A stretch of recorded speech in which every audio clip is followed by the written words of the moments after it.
Tara na, pictorial na tayo. Hi! Hi, pictorial na tayo. Hello! Makauwi na tayo. Bye! Aga tayo ngayon. Aga, ano shooting mo? Picturean ko sana si Father, di ko na na-picturean.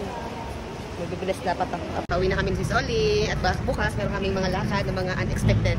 Diba sis?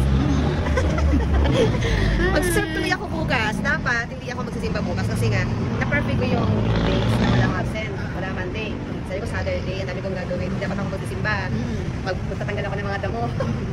Bigyan ka naman kasama sa pilgrimage. Ako yung magsaserve. Kaya dapat ako yung sister bukas. Kaso, lumapit si Sister Giselle kay Ate Gigi. Kulang pa daw siya ng pito. Bago sabi niya, ulit sumama ka na. Ate, wala nga akong pera. Nakablog ka dito. Hindi talaga tayo pinayagan ni Mama Guada kasi ang reason mo kasi kaya hindi ka sasama dahil magsusumba ka.